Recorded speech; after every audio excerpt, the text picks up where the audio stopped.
The following episode of Bread for the People is brought to you by Side Hustle Bread, Long Island's handcrafted artisanal bread company. Side Hustle Bread is a family-run virtual bakery that's bringing the neighborhood feel back to Long Island, one loaf at a time. Head on over to sidehustlebread.com for more information, upcoming appearances, and merchandise. My name's Jim Serpico, and this... Should I start with my name? Or should I start with This Is Bread for the People? Do you like it like this? Welcome to Bread. Or do you like it like this? Welcome. Ready? Welcome to Bread for the People. Mine... Is there a script?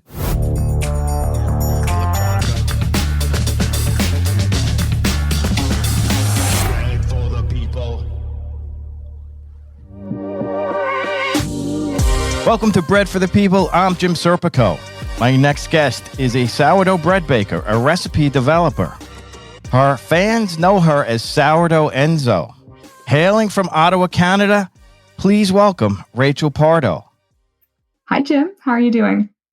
Good. Thank you so much for making the time. I know you're extremely busy and you have a family and a lot going on in the house. Oh, yes. Oh, yes. It's always chaos over here. But there's always bread. So that's, that makes it seems like there's a lot of bread going on from what I can see in that house. I hope everyone likes it in the house. Oh, they do. Yeah. They know my role. I'm the baker in the house. There you go. So Sourdough Enzo, from what I can gather, Enzo means the ruler of the home or winner. So am I correct in thinking that this is a play on breadwinner? You know what? To be honest, unfortunately, there isn't. It was just, a name that kind of had been floating around in my head for quite some time. Everyone names their starter, of course. Do you have a name for your starter, Jim? I don't, actually. Oh, no. Okay, well, maybe we can think of one. I would love that. If we could, by the end of this episode, that'd be a great idea. Yeah. I mean, you're growing it. It's it's like your child. You're feeding it and, taking care of it. And so I named mine Enzo. So that's, there wasn't anything behind it. The name doesn't really represent anything. It's just a name that was floating around in my head and I really liked the sound of it. So I went with it. Okay. Well, I'm sure you're aware of the meaning of it, right? The word Enzo? No, I was not actually. Yeah. No. Okay. Well, there you go. I think it works either way. I never really, I did have, I started at the beginning of the pandemic as I heard you did. Mm-hmm. And I had two different starters going. And one I would keep on the counter. And I did have a name for that one. And then the other I would keep refrigerated. The one on the counter ultimately got really thin. And I could never get it back. And it died. Yeah. So I'm left with the starter without a name. So we definitely have to figure that out. Okay. All right. Yeah, for sure. Yeah, no, it's a fun process trying to think of a name, Why not? So how old is your starter then? Did you grow it from scratch? I did. Okay, good for you. This starter, so I was gifted some enzymes that would say they were a San Francisco starter from a friend of mine who I work with named Liz Tallman. And she also gave me her grandmother's starter, which is the one that I killed. But the other one I did grow from scratch using these enzymes, and it's pretty great. It's a hearty starter, and I produce a lot of bread from them. And after, it's 3 years old, and, 3 years into this, I'm no longer afraid to take vacations. I'm no longer having people come to my house to feed my starter if I'm away for... Oh, you managed to get people to come feed your starter. I did. That's impressive. Okay. I had to train them. I was very specific in how I do it. I don't know if I do it the same way everyone else does it, but I keep a lot of starter because we bake lots, like multiple loaves. And that's what's intriguing to me about what you do versus what I do. Like, we both make bread, but your bread making is soothing. It's beautiful. It's therapeutic. It's relaxing to watch your social channels. I'm all over the place, and I'm not scoring them the way you're scoring them. I'm slashing them. I'm sticking them in the ovens, and I'm going to farmers markets with, 100 loaves of bread. But I'm intrigued by how you ultimately got into this at the beginning of the pandemic. Was it completely out of nowhere? I mean, I've always liked baking, so it was just kind of a pretty natural and easy transition just to step right into sourdough. It was super intimidating to begin with. I don't know if it was the same for you, but I remember Oh, yeah. just as the pandemic was starting and people were getting into sourdough, I was really nervous about it. The idea of like growing a starter and making this bread and the idea of taking 2 to 3 days to make a loaf of bread seemed like absolute insanity to me. But yeah, Yeah. it kind of started off in that way. And I just kind of took that step. I reached out to my little neighborhood community group and asked if anyone had a starter and was willing to offload some. And Right. so I took some from a neighbor and I have kept that alive for the last 3 years. That's amazing. So, Hmm. for the people listening, what you do to the bread and the way you score the bread is very intricate. So, like a lot of people listening to this may have tasted my bread and bought it at a farmer's market, but we're in a completely different stratosphere here. You are creating art with bread. Like I'd almost be afraid. Well, I wouldn't be afraid to bring it to the farmer's market because they'd flip out about how beautiful it is. I don't know how you'd mass produce something like that. Oh, no, you absolutely cannot mass produce that. When you're spending 20 minutes scoring a loaf of bread, like that, you can't really mass produce it. It's not possible. I kind of took a different path. I need an artistic outlet, and so the baking is kind of my artistic outlet.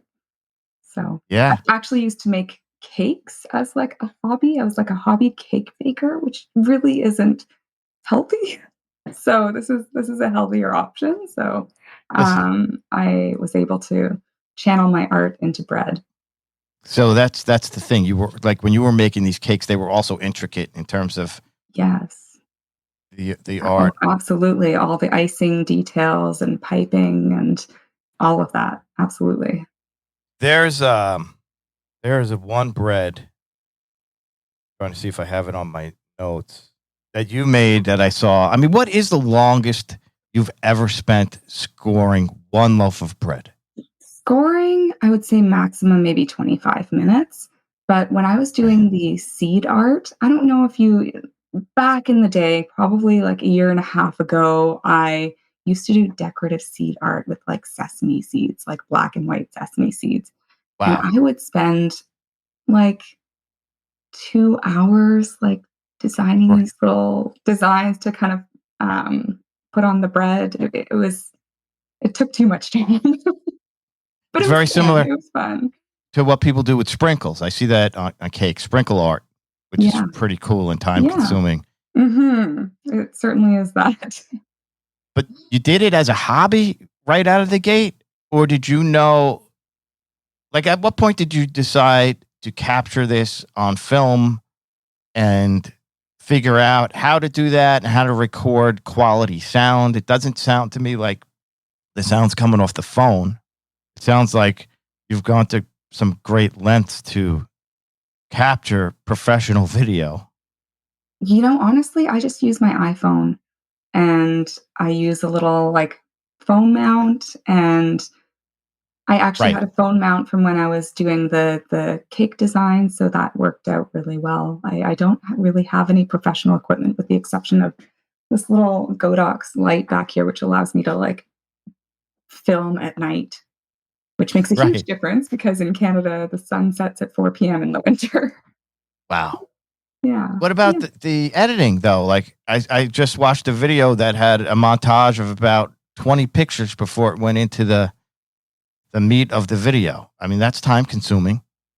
Yeah. I mean, I spend a lot of time editing. Like it takes a lot of time to, you know, do all the different cuts, and I usually try to like sync it to music as well. I want to create like an atmosphere. Like I want people to be able to sink in, watch, and kind of absorb themselves in my videos. So I do spend a lot of time editing. I use editing software, and Yeah. I don't know. I don't really know how that kind of first began, though. It just, I Oh, saw that people were doing like the time lapse videos, and I thought, okay, that's interesting, but I kind of want to step it up a little bit. Maybe it seems like yeah. people like watching the regular time filming, like scoring of sourdough as opposed to sped up. So and I know that people like a lot of cuts. So that's, I just kind of went with that. I always struggle with what it is I'm putting out on my social media for my bread channel because I'm selling my bread. So, I also don't because I'm also working my other job and doing all these things.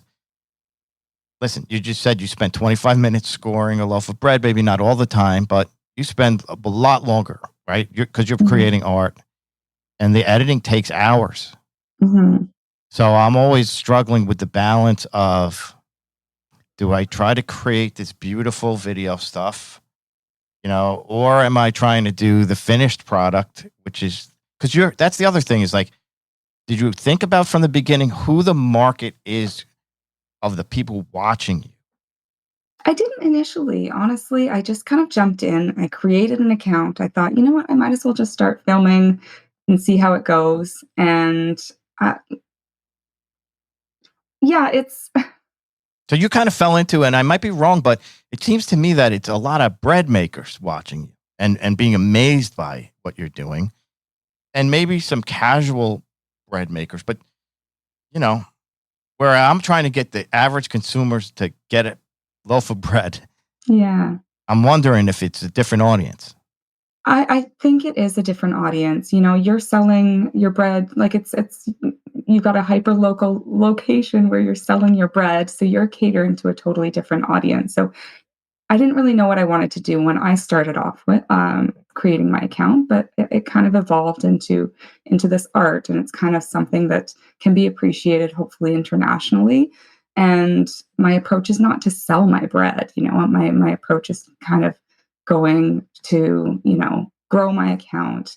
I see you've got a nice side hustle sign there. So this Yeah. is like my side. This is my side hustle, and your bread. I guess maybe that's your side hustle too. Yes. But Yep. yeah. That's why it's called side hustle bread. Yeah. Yeah. That's actually the Yeah. sign I take to farmers markets. Oh, no way. Okay. Yeah. That's awesome.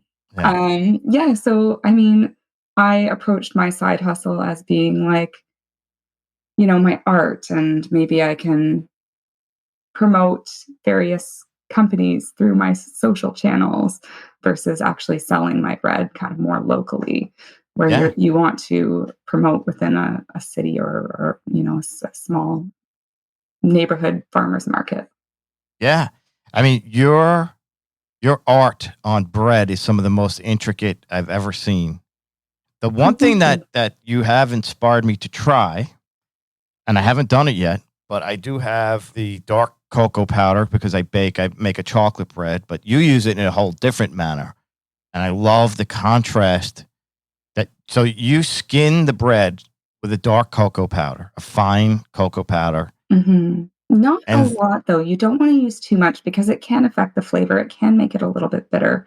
If it would be sure. perfect, I think, for maybe a chocolate loaf, but you wouldn't get that Well, same contrast that you do with a yeah. white loaf. I mean, Yeah. basically, what I'm using it for is it almost turns it into a pumpernickel. So it's a Right. completely different thing. Right. But Okay. if you're just brushing it and using it in a way that other bread makers use rice flour, right, is Yeah. what you're doing. Exactly. Yep.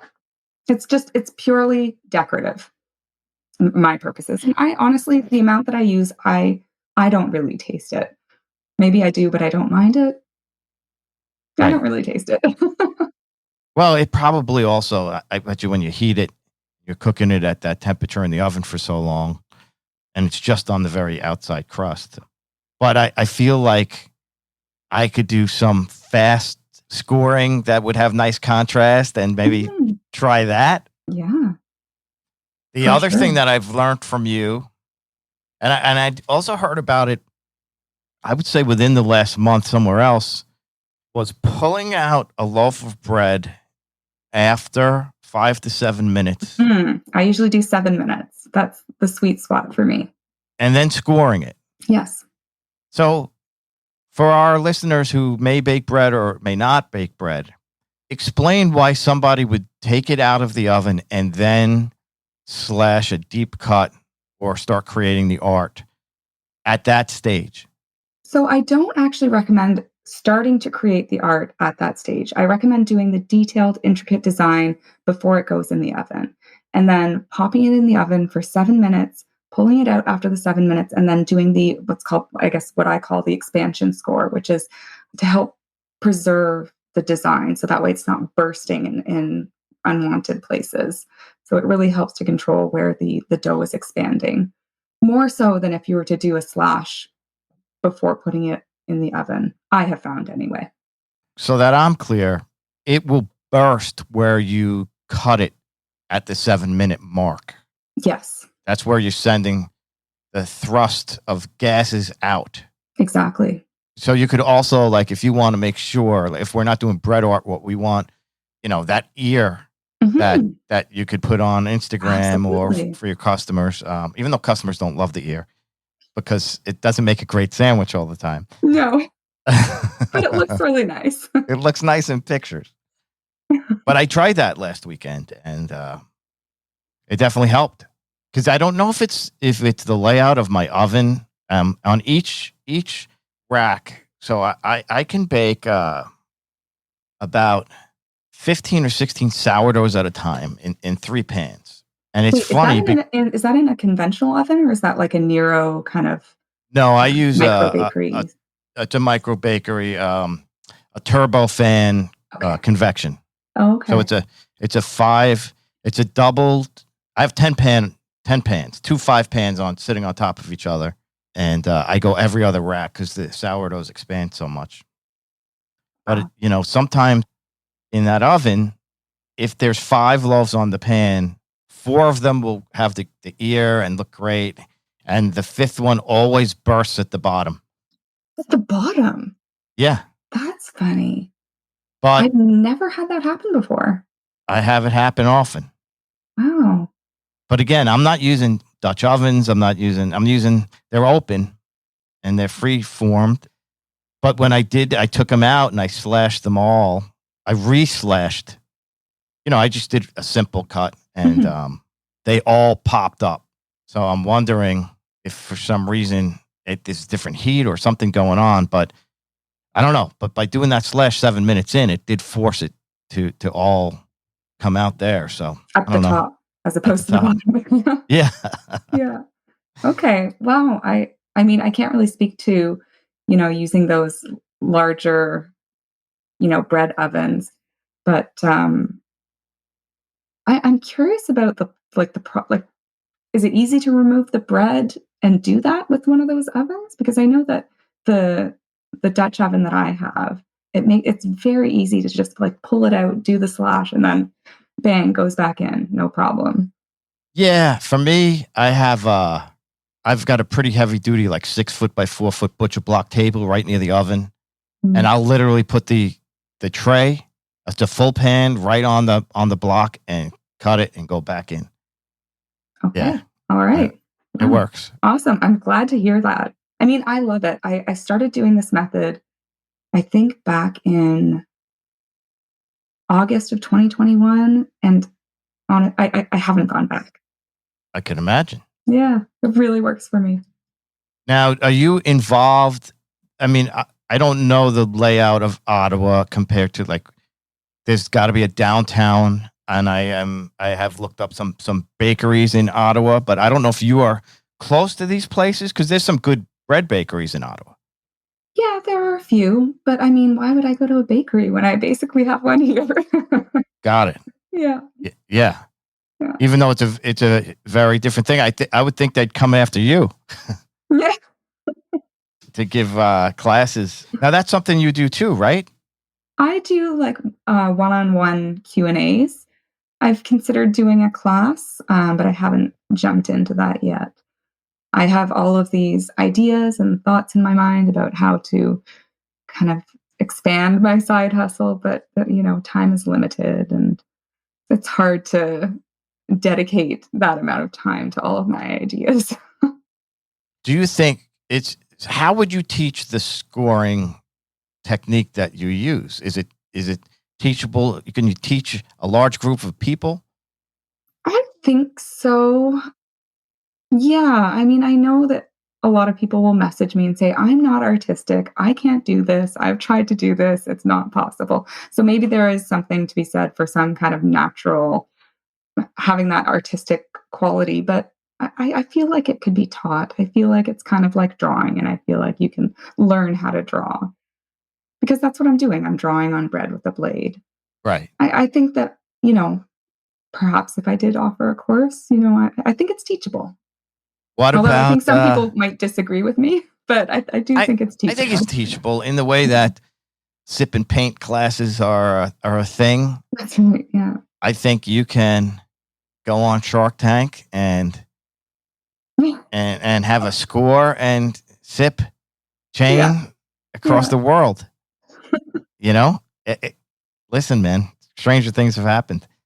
Yeah. No, that's true. That's true. And then these designs that you score in the bread, are they all things that you have?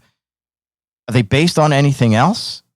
I mean, yes and no. Like, I'm really inspired by other bakers. There are a lot of other talented, like, bread scorers, artists out there that I sometimes draw inspiration from.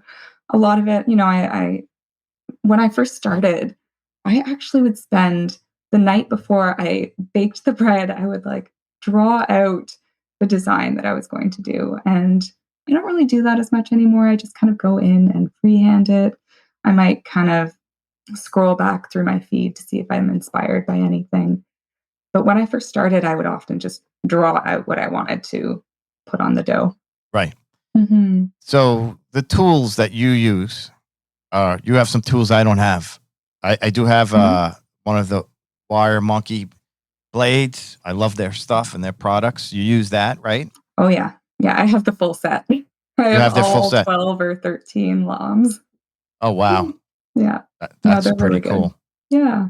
And then you have some scissors. Is that what it is? Yeah. So I wanted some really small scissors to be able to do those fine little, square beads on the dough. Yeah, I use little embroidery scissors for that. Oh, that's what they are. Mhm. Aha. Okay. Mhm. And then you use. They're not toothpicks, or are they? Skewers, toothpicks, you can use like a scribe. Yep. Right. So That's so for just for you, creating those little holes. right. For you listeners, you should log on to Sourdough Enzo. You're on Facebook, Instagram, TikTok, YouTube. You got it. All of them. Taste Made? So, yes, I guess technically I am a tastemaker, but I haven't been able to dedicate as much time Oh, got it. to that platform. Four is kind of my limit. It's a lot, Yeah. right? Do you use any kind of social media programs to help you schedule? No, I really should though. That's a good suggestion. Oh yeah. So you're manually like, all right, I got to go put this one up here. I got to put this one up there. Yeah. So I do my editing in my editing software, save it to my phone, and then I just kind of upload it to the different platforms. And are you chasing it in like day of? I just finished this video. It's going up, or are you banking stuff?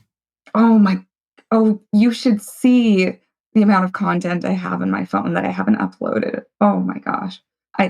Yeah, no, I have about 20 scores that I've got banked and I just, again, it's like a time thing. You should Yeah. definitely you look into those Hootsuite or Loomly or one of these social media scheduling Yeah. programs. Yeah. Yeah. And For sure. and It's a good idea. I can't believe you do it all off your phone. I Yeah. I I prefer to do it on my desktop and keep my drives and post from there as much as I can.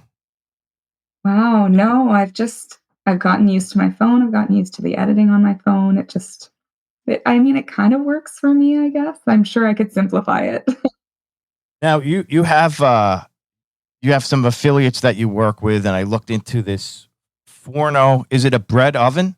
It is a bread oven. Yeah, it's like a bread cloche. It's a cast iron, like semicircle, basically, with a baking stone like underneath, and it has a little door, like a little hatch. you can open the door and you slide your bread in and you can slide your bread out. And honestly, I love it for what I do. Like it's so perfect on so many levels. I'm not like lifting a heavy Dutch oven out of the oven every time I, want to remove bread. I just pull the tray out. And yeah, no, it's fantastic. I love it. So the dome stays in the oven. Is that Yeah. what you're saying? Yeah, it does. And the bottom pan is a stone. Mm-hmm. That's And you pretty. have a little tray. I don't know what it's probably stainless steel tray that you put your bread on, and then you have a little handle that you can launch the steel tray into the dome. And where does it get steam from? So for my decorative loaves, I don't inoculate with steam at Really? all. Yeah. Yeah, I don't.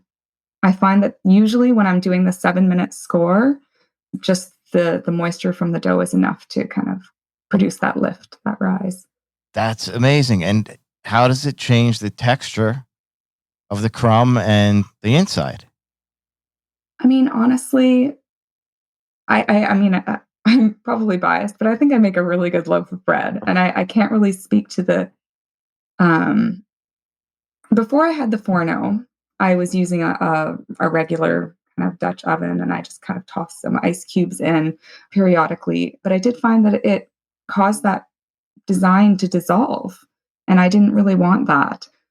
I don't That's fascinating I to me. don't think it changes the texture of the crust or the crumb that much.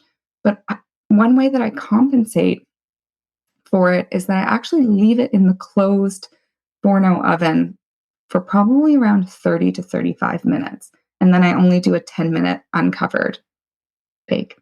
Okay. Yeah. So it's just kind of in that low level moisture environment for a longer period of time. Yeah, that's probably something. Mhm. I've never baked with a Dutch oven ever. So I'm not so familiar with when to uncover a loaf or how people really use it. And I guess most people do use water in a Dutch oven, right? In some way. Yeah, most people do, I think. Yeah, I just kind of stopped doing that because I found that it caused the design to disappear. That's pretty wild. I'd like to Yeah, experiment with that myself this weekend. why not? Yeah. I do recommend if you're doing that to do the 7-minute score just because I Right. feel like that releases some extra moisture, which allows the dough to rise more. That's amazing. Hmm. So So your goal right now is to just keep going and keep building the fan base and keep getting followers and Yeah, maybe I make mean, some brand honestly, deals. yeah, that's for side hustle, you always want like a consistent source of income. So, like, I'm pursuing YouTube. Things are kind of slow on YouTube right now, but I feel like that would be the most consistent source of income. That's realistically, and yeah, brand deals for sure.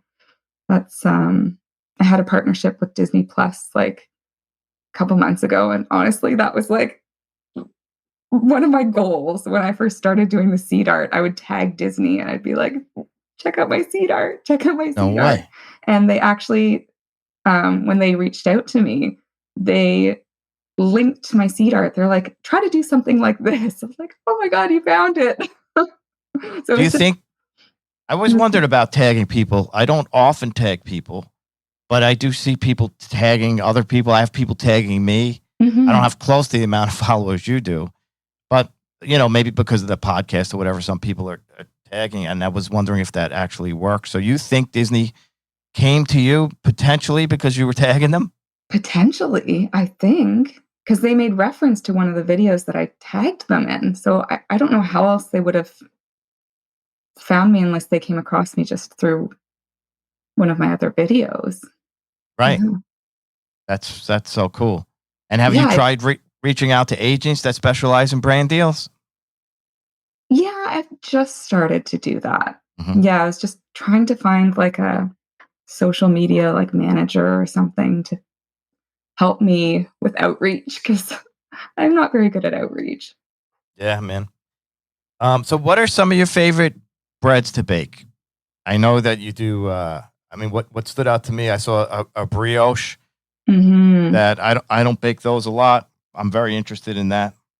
Oh man, when I stepped into enriched sourdough, that was like it was a big step for me to go from like just standard sourdough loaf into like enriched loaves, and I'm so glad I took that step. Like there's so much to learn there, and I'm still learning, but like it's I love making enriched breads like brioche and challah.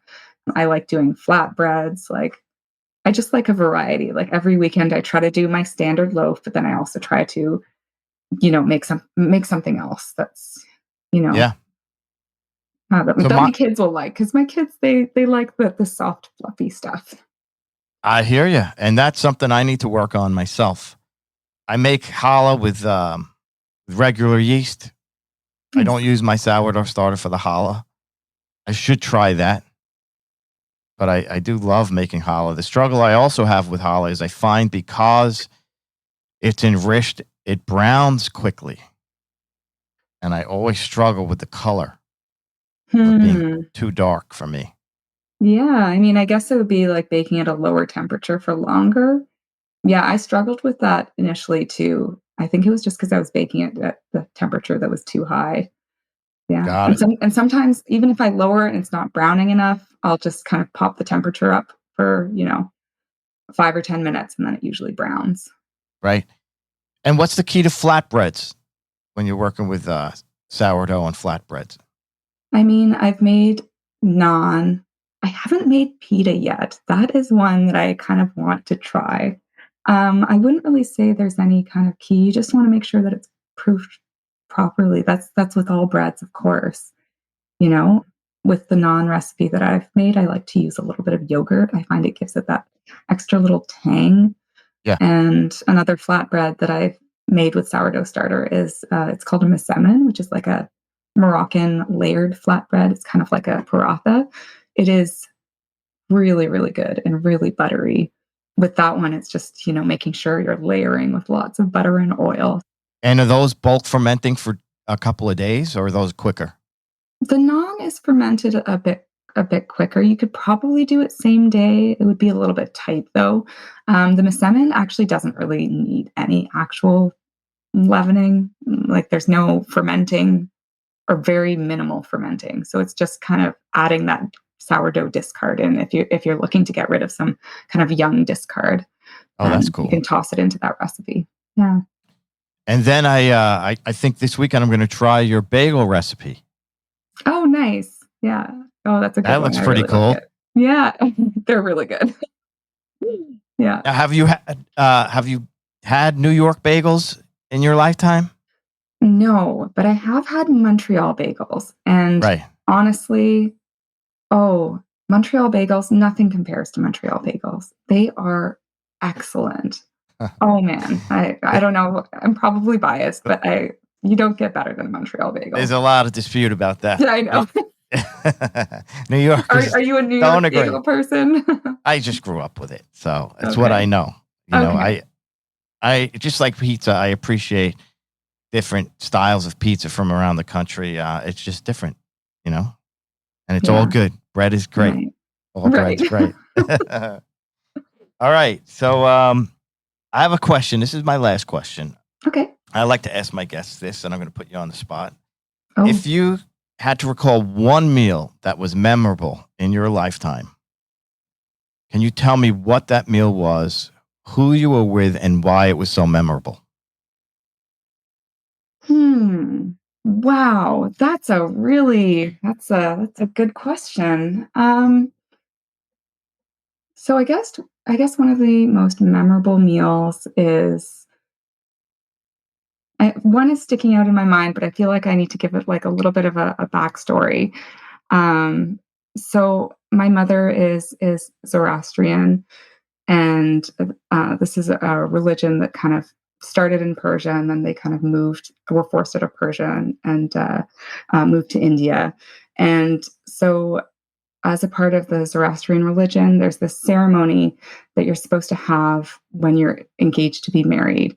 And so my mother hosted this ceremony for myself and my husband. And in that ceremony, she served traditional biryani with saffron and yogurt and chicken and fried onions. And it was, oh, excellent. And it was enjoyed by myself, my husband, my parents, and all of my close friends and family. And it was a lovely, lovely event, lovely meal.